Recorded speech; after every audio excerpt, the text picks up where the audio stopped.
We're going back to basics today with a recipe that you guys have been requesting for months, and that's oat milk. Oat milk has really taken the world by storm over the last couple of years and surged in popularity, and you've probably seen it at your local market or coffee shop where it's quickly become a barista favorite. And it's really no surprise as oat milk is super creamy with just the right amount of sweetness, and it's also perfect for those who might have a nut sensitivity and who can't drink almond milk or cashew milk. Store-bought oat milk can get a bit pricey, but homemade oat milk is cost-effective, it's incredibly easy to make, and it's immediate because there's no need for soaking.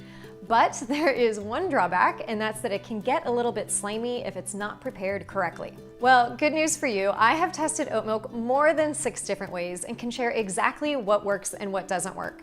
I also have a secret tip to share with you that I haven't seen anyone else try online yet, and it kind of made me feel like a 6th grade science teacher over the last week, but I think you're gonna be really intrigued by it.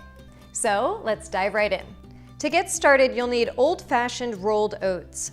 Quick cooking oats and steel-cut oats have different textures and thickness and may affect how creamy or slimy the milk turns out, so it's best to stick with rolled oats.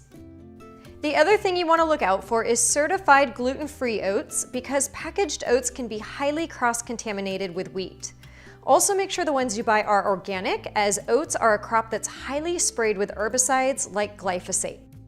The first tip in making sure your oat milk doesn't turn out slimy is to use ice-cold water, and you'll need 4 cups of it. Heat can make the oats more starchy and gummy. I mean, just think of what happens when you make oatmeal with hot water.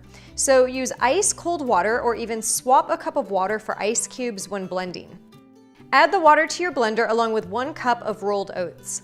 Now, that's all you'll need if you want unsweetened oat milk, but if you want it a little sweeter, you can add a splash of vanilla and a tablespoon of maple syrup or honey.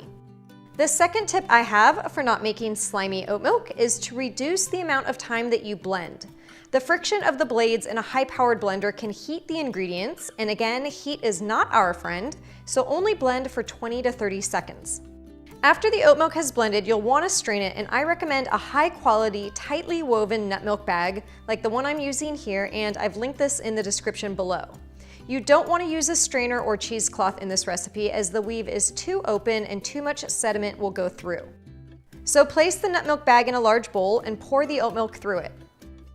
The third tip I have to not make slimy oat milk is to not squeeze overly hard as you would with almond milk.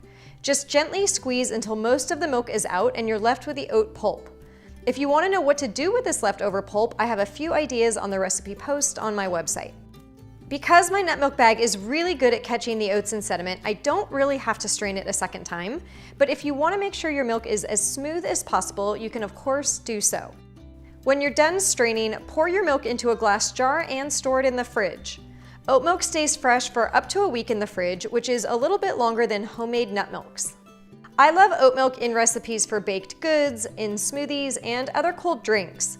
But unfortunately, it's not the best option for hot drinks as it can thicken and it doesn't froth as well as store-bought options. But remember that store-bought options have additives, oils, and other ingredients.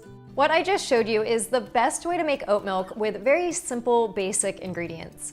But in my quest to make the least slimy oat milk possible, I kept fixating on how Oatly uses an enzymatic process to break down the oat starches into smaller components. That then led me down oh so many rabbit holes of online research about enzymes, and my goal was to find a food-based enzyme that I could add to the oats and the water in the blender to remove any residual sliminess. 2 options with the least flavor included a banana and some honey, because I don't think you really want your oat milk tasting like kimchi or sauerkraut.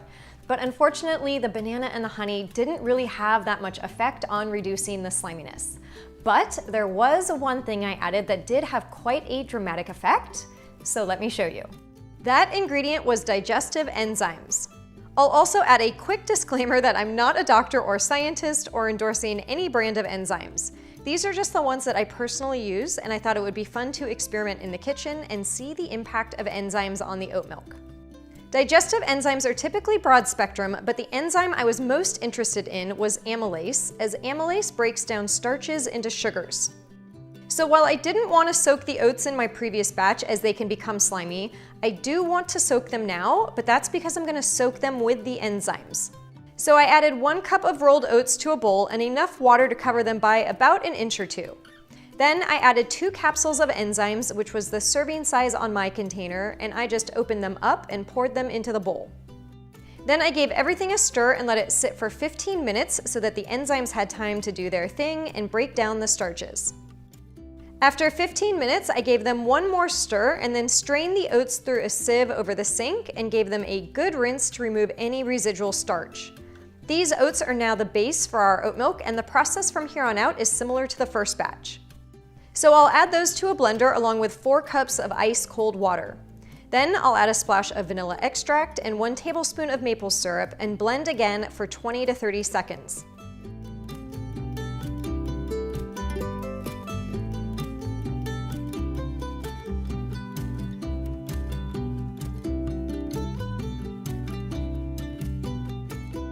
After it's blended, I'll strain the oat milk through a nut milk bag, and I know it's hard to see here, but you can instantly feel that it's not as slimy when you start to squeeze it out of the nut milk bag. I'll give it a double strain just to keep things consistent with the first batch and try not to spill it all over the counter, and then pour the oat milk into a glass storage container. Side by side, you can't really tell the difference between these two, but the texture is quite different.